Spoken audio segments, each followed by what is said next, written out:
Part 2 of the trip. Seth drives Vera in a car. He wants to go to the hospital, but he decides to go to the beach instead. At the beach, he orders a burger and fries, and he sits on a seat as Vera sleeps off her drunkenness. Seth shivers inside of her bones as he thinks of Heather and twists his nerves over the wonder of her having an affair with Brad. "I break my bones while you break my bed," mutters Seth before he bites into his burger and chews. "Break my heart, you wanted me out of the house," he adds as the wind rushes over his face. "And I moved," he gasps. "I will never be able to forgive myself." Amber bites on her nails as she listens to the walls as they moan. She wants to tell someone about the evil twist in the bedroom. However, she keeps her thoughts and tongue to herself. She feels caught in a trap of hot gossip, and she has to catch her fingers before they reach for her mobile. "I'm in hell," tells Amber before she moves to sit on the front porch. "There is nothing to do," she mutters as she rubs her cheek. Amber looks at the road and sees a vacancy as still settles over her shoulders. Amber wishes she were home as she waits for a car to move her concentration from boredom. At nightfall, Seth returns with Vera, who sips on juice. Heather looks at Seth as he enters the house, and she fans herself to keep her blood cool. She has spent the afternoon under her bed sheets with another person, and the fact that it was so daring to do it with another guest inside the house has given her a wicked thrill. However, Heather doesn't want to tell Seth her naughty secret. The truth is for her heart only, which steams from the hours of pleasure she has given herself to. "How are you, Vera?" asks Heather as she raises her brows. "Sick, I need sleep," tells Vera before she moves towards the guest room. "How are you?" asks Heather as she steps up to her. "Did you sleep with Brad?" asks Seth as he smells and digests her perfume. "No," tells Heather in lie as a blush causes her lips to swell. "Good, because otherwise I would be upset that I had hurt my back for a nosebleed," tells Seth before he turns to enter the guest room, where Vera has fallen into her bed. Amber looks at Seth as he enters the room, and she raises her brows. However, Seth does not see Amber sitting there in the dark. He only sees a guest bed in which Vera rests her head. "Do you want water?" asks Seth as he closes the door behind him. "Vera?" However, Vera doesn't do anything but murmur before she slaps a hand over her brow. "Don't worry about talking," tells Seth as he approaches the bed. "I am one affair away from breaking my own heart," he mutters before he leans over the bed to give Vera a kiss. "I'm not going to the wedding," tells Amber from the distance as she watches Seth hovering over Vera's face.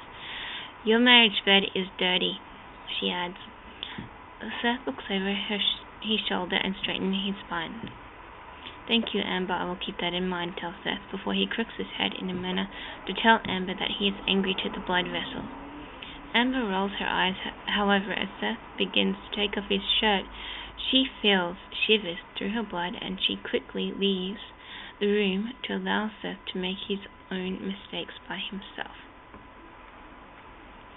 The next morning, Vera and Amber frown to each other as they munch on cold cereal.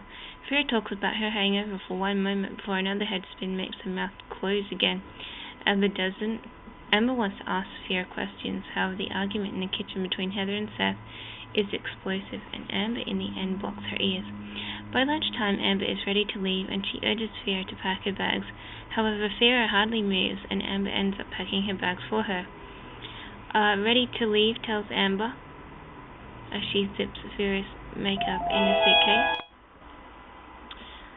"Are we?" asks Vera as she gives Amber a long look. "Why not?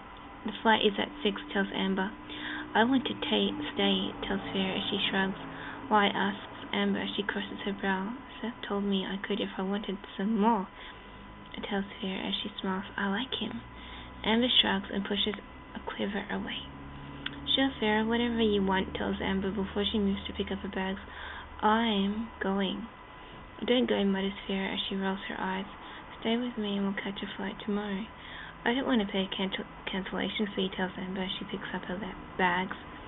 "Call me when you get home," she adds before she turns to leave.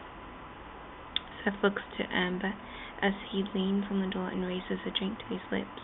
"Hi, Seth, I'm leaving," tells Amber as she looks at him. Have a nice trip, mutters Seth as he looks over his shoulders to Vera, who smiles like a schoolgirl on the first crush. What are you doing? Staying or leaving? I'll stay for the night, tells Vera as she grins.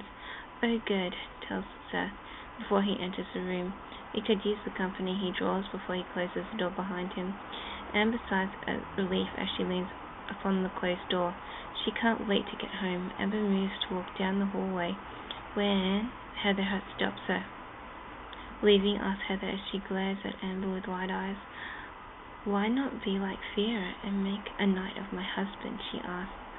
I'm leaving now, tells Amber before she walks past Heather, who spits at her in shadow.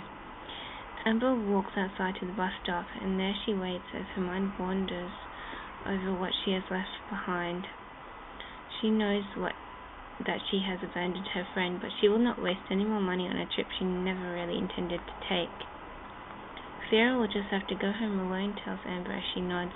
I'm not going to stay back any more to wait, she mutters before the bus arrives to pick her up and take her to the airport.